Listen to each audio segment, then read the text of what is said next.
മുണ്ടക്കൈ ചൂരൽമല പുനരധിവാസത്തിനായി കോൺഗ്രസ് ഏറ്റെടുത്ത കുന്നംപറ്റയിലെ ഭൂമിയിൽ കുടിൽകെട്ടി സമരം നടത്താൻ ഡിവൈഎഫ്ഐ. വീടുകളുടെ നിർമ്മാണം തുടങ്ങാത്തതിൽ പ്രതിഷേധിച്ചാണ് പ്രതിഷേധം. ദുരന്തബാധിതരെ കോൺഗ്രസ് വഞ്ചിച്ചെന്ന് ഡിവൈഎഫ്ഐ ആരോപിച്ചു. വിവരങ്ങളുമായി വയനാട്ടിൽ നിന്ന് കാളിദാസൻ ദേവദത്തം ചേരുന്നു. കാളിദാസൻ, ഡിവൈഎഫ്ഐ അവിടെ കുടിൽകെട്ടി സമരം തുടങ്ങാൻ അതിനുള്ള സാധന സാമഗ്രികളൊക്കെ ഇറക്കിയിട്ടുണ്ടോ? സമരത്തിനുള്ള നടപടികളിലേക്ക് കടക്കുകയാണെന്നാണല്ലോ ദൃശ്യങ്ങളിൽ നിന്ന് വ്യക്തമാകുന്നത്. അതുതന്നെയാണ് ദിലീപ് കുമാർ. സമരത്തിനുള്ള നടപടികളൊക്കെ ആരംഭിച്ചു. അതായത് സമരത്തിനായി കുടിൽ കെട്ടിയുള്ള സമരമാണ്. അതിനായി മുളകളടക്കം എത്തിച്ചിട്ടുണ്ട്.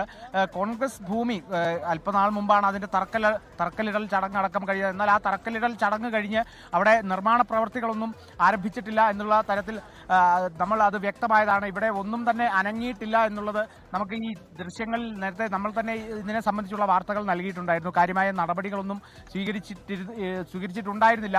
പക്ഷേ അതിനെ സംബന്ധിച്ച് കോൺഗ്രസ് നേതാക്കളടക്കം പറയുന്നത് അല്പസമയത്തിനുള്ളിൽ പൂർത്തിയാകും, അല്ലെങ്കിൽ ഉടൻ തന്നെ പൂർത്തിയാകും, അതിൻ്റെ പേപ്പർ വർക്കുകളെല്ലാം കഴിഞ്ഞു എന്നുള്ള തരത്തിലൊക്കെയാണ് അത്തരത്തിലുള്ള വിശദീകരണങ്ങളൊക്കെ തന്നെ ഉണ്ടായത്. ഏറ്റവും ഒടുവിൽ തന്നെ രമേശ് ചെന്നിത്തല അടക്കം പറഞ്ഞത് കേട്ടിരുന്നു. അതിൽ സർക്കാരിൻ്റെ ഭാഗത്തു നിന്നും അത്തരത്തിൽ വലിയ താമസം വരുന്നുണ്ട്, തങ്ങൾക്ക് പല പേപ്പറുകളും ഇനിയും കിട്ടിയിട്ടില്ല, എന്തായാലും തങ്ങൾ വീട് പൂർത്തിയാക്കും, ഭവന നിർമ്മാണം പൂർത്തിയാക്കും എന്നുള്ള തരത്തിലൊക്കെയാണ് രമേശ് ചെന്നിത്തല അടക്കം പ്രതികരിച്ചിരുന്നത്. കഴിഞ്ഞ ദിവസം കൽപ്പറ്റ UDF സ്ഥാനാർത്ഥി ടി സിദ്ദിഖിനോട് ഇതിനെ സംബന്ധിച്ച് ചോദിച്ചപ്പോഴും 6-7 മാസത്തിനകം വീട് നിർമ്മാണം പൂർത്തിയാക്കുമെന്നുള്ളതാണ് ഒക്കെ പറയുന്നത്. എന്നാൽ അവർ അതേസമയം തന്നെ സർക്കാർ പദ്ധതിയെ അവർ വലിയ രീതിയിൽ കടുത്ത രീതിയിൽ വിമർശിക്കുന്നുമുണ്ട്. പക്ഷേ ഇവിടുത്തെ നിലവിലെ സാഹചര്യം അനുസരിച്ച് CPIM ജില്ലാ സെക്രട്ടറി ഇതിനെ സംബന്ധിച്ച് ഒരു കൃത്യമായ ഒരു ആരോപണം ഉയർത്തിക്കൊണ്ടാണ്, കടുത്ത രീതിയിൽ ഒരു വിമർശനം ഉയർത്തിക്കൊണ്ടാണ്, അതായത് അപേക്ഷ പോലും നൽകാതെയാണ് ഇവർ തറക്കല്ലിടൽ ചടങ്ങ് പോലും നടന്നത് എന്നാണ് CPIM ജില്ലാ സെക്രട്ടറി K റഫീഖ് അടക്കം പറഞ്ഞത്. അതിനെ തുടർന്നുള്ള പുതിയൊരു നടപടി, ഒരു സമരമാർഗത്തിലേക്ക് അവർ കടന്നിരിക്കുന്നു. സംസ്ഥാനമെമ്പാടും ഇത്തരത്തിൽ കുടിൽ കെട്ടിയുള്ള സമരത്തിലേക്ക് കടക്കുമെന്നുള്ളതാണ് ഡിവൈഎഫ്ഐ നേതാവ് വി വസീഫ് അടക്കം അറിയിച്ചിരിക്കുന്നത്. അപ്പോൾ കൂടുതൽ സമരമാർഗങ്ങൾ, കടുത്ത സമര രീതികളിലേക്കൊക്കെ തന്നെ കടക്കുന്നു എന്നുള്ളതാണ് മനസ്സിലാക്കുന്നത്. ഇതോടൊപ്പം ഈ ടൗൺഷിപ്പിനെ സംബന്ധിച്ച് വിവിധ ടൗൺഷിപ്പുകൾ ഇവിടെ ഒരുങ്ങുന്നുണ്ടെന്നുള്ളതാണ്. സർക്കാർ ടൗൺഷിപ്പിലെ 178 വീടുകൾക്കുള്ള താക്കോൽദാനം മാത്രം കഴിഞ്ഞിട്ടുണ്ട്, എന്നാൽ അവിടെ താമസം തുടങ്ങിയിട്ടില്ല. എന്തായാലും കോൺഗ്രസിനെ സംബന്ധിച്ച് ഇപ്പോൾ വി വസീഫ് നമ്മളോടൊപ്പം ചേരുകയാണ്. എങ്ങനെയാണ് ഈ ഒരു സാഹചര്യം, അതായത് കുടിൽ കെട്ടിയുള്ള സമരത്തിലേക്കാണ് കോൺഗ്രസ് ഇനിയും ഒരു നടപടി സ്വീകരിച്ചിട്ടില്ല, അപേക്ഷ പോലും കൊടുക്കാതെ ഒരു തറക്കല്ലിടൽ ചടങ്ങ് നടത്തിയെന്നത്?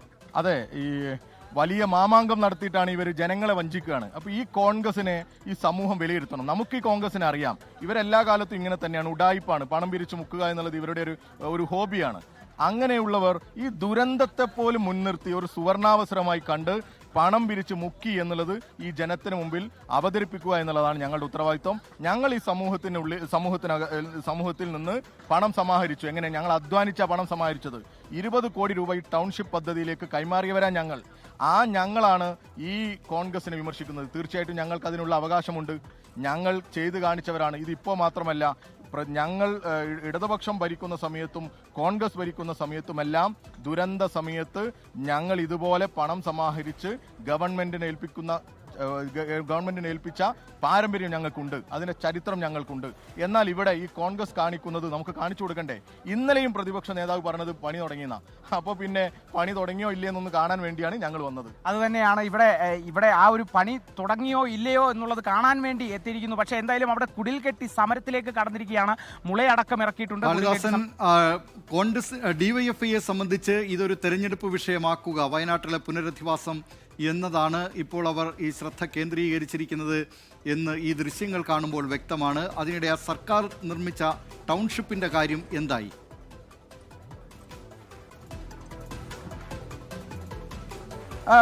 ദിലീപ് കുമാർ, ഈ സർക്കാർ ടൗൺഷിപ്പിനെ സംബന്ധിച്ച് 178 വീടുകളുടെ താക്കോൽ ദാന ചടങ്ങ് നടന്നിട്ടുണ്ടായിരുന്നു. അല്പനാൾ മുമ്പായിരുന്നു ആ ചടങ്ങടക്കം നടന്നിരുന്നത്. എന്നാൽ 178 വീടുകളിൽ താമസം തുടങ്ങിയിട്ടില്ല എന്നുള്ളൊരു കാര്യം കൂടിയുണ്ട്.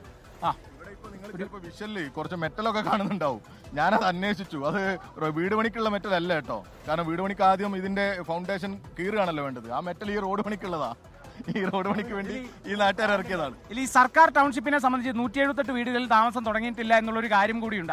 അതെല്ലാവർക്കും അറിയുന്നല്ലേ. അവിടെ വീട് നിർമ്മിച്ചു, കൈമാറി. ഈ പറയുന്ന MLA യും അവിടെ ഒന്ന് ആശംസ അർപ്പിച്ചതല്ലേ. അവിടെ കുറച്ച് അമ്യൂണിറ്റീസ്, അതിൻ്റെ റോഡുകൾ, മറ്റ് സൗകര്യങ്ങളൊക്കെ പണി പൂർത്തീകരിക്കാനുണ്ട്. അത് നമുക്കൊക്കെ അറിയാം. തുടർച്ചയായി പണി നടന്നുകൊണ്ടിരിക്കുക. അന്ന് മുതൽ ഇന്ന് വരെ പണി നടക്കുക. നിങ്ങൾക്കൊക്കെ ഏത് സമയത്തും കയറി സന്ദർശിക്കാൻ പറ്റുന്ന സാഹചര്യം അവിടെ ഉണ്ട്. പക്ഷേ നേരത്തെ എന്തുകൊണ്ട് താക്കോൽദാന ചടങ്ങ് നടത്തി? അതൊരു തെരഞ്ഞെടുപ്പ് സ്റ്റണ്ടാണെന്നുള്ള ആരോപണം. അല്ലല്ല, 178 ആ വീടുകൾ വേണമെങ്കിൽ നിങ്ങൾ കയറി കണ്ടതല്ലേ, വീടുകൾ കഴിഞ്ഞതല്ലേ. ആ വീടുകൾ അവകാശികൾക്ക് കൈമാറുക എന്നുള്ളത് ഒരു നിലനിൽക്കുന്ന ഭരണത്തിന്റെ ഒരു ഉത്തരവാദിത്തമല്ലേ. അതാണ് ചെയ്തത്. അത് തന്നെയാണ്. അപ്പോൾ താക്കോൽദാന ചടങ്ങ് കഴിഞ്ഞു, 178 വീടുകളുടെ താക്കോൽദാന ചടങ്ങ് കഴിഞ്ഞു. എന്നാൽ അറ്റകുറ്റപ്പണികൾ ബാക്കിയുണ്ട്. അത് ഉടൻ തന്നെ വീടുകളിൽ താമസം തുടങ്ങാൻ സാധിക്കുമെന്നുള്ളത് കൂടിയാണ്. എന്നാൽ അതേസമയം ഈ എടുത്ത് ചൂണ്ടിക്കാട്ടിക്കുന്നത് കോൺഗ്രസ് ഭൂമി ഏറ്റെടുത്ത് തറക്കല്ലിട്ടെങ്കിലും അവിടെ പണി ഇതുവരെ തുടങ്ങിയിട്ടില്ല, ഒരു കല്ല് പോലും ഇട്ടിട്ടില്ല എന്നുള്ള ആ ഒരു വയനാട്ടിൽ നിന്ന് വിവരങ്ങൾ നൽകിയത് കാളിദാസൻ ദേവദത്തം. അവിടെ മുണ്ടക്കൈ ചൂരൽമല ദുരന്ത ബാധിതർക്കുള്ള പുനരധിവാസത്തിനായി കോൺഗ്രസ് വാങ്ങിയ ഭൂമിയിൽ തറക്കല്ലിടലല്ലാതെ മറ്റൊരു നിർമ്മാണ പ്രവർത്തനങ്ങളും നടന്നിരുന്നില്ല. നിർമ്മാണ പ്രവർത്തനങ്ങൾക്കായി പഞ്ചായത്തിൽ ഒരു അപേക്ഷ പോലും നൽകിയില്ല എന്നാണ് ഡിവൈഎഫ്ഐ നേതാക്കൾ പറയുന്നത്. അതേസമയം സർക്കാർ നിർമ്മിച്ച ടൗൺഷിപ്പിൽ അവർക്ക് താക്കോൽ കൈമാറിയതല്ലാതെ അവിടെ ഈ ദുരന്ത ബാധിതർ ഇതുവരെ താമസിക്കാൻ എത്തിയിട്ടില്ല. അവിടെ അടിസ്ഥാന സൗകര്യങ്ങളുടെ കുറവുണ്ട്. അവിടെ നിർമ്മാണ പ്രവർത്തനങ്ങൾ, ഈ അടിസ്ഥാന സൗകര്യ പ്രവർത്തനങ്ങളൊക്കെ നടത്തിയിരുന്നത് ഊരാളുങ്കൽ ലേബർ സൊസൈറ്റിയാണ്. അവിടുത്തെ അവരുടെ ജീവനക്കാരെയൊക്കെ കുറച്ചിരുന്നു, വളരെ വെട്ടിക്കുറച്ചിരുന്നു. ഇത് സംബന്ധിച്ച വാർത്തകൾ വന്നതിന് ശേഷം ഇപ്പോൾ അവിടെ ഈ പ്രവർത്തനങ്ങൾ കുറച്ചുകൂടി വേഗത്തിലാക്കിയിട്ടുണ്ട് എന്നാണ് അവിടുന്ന് വയനാട്ടിൽ നിന്ന് അറിയാൻ കഴിയുന്നത്.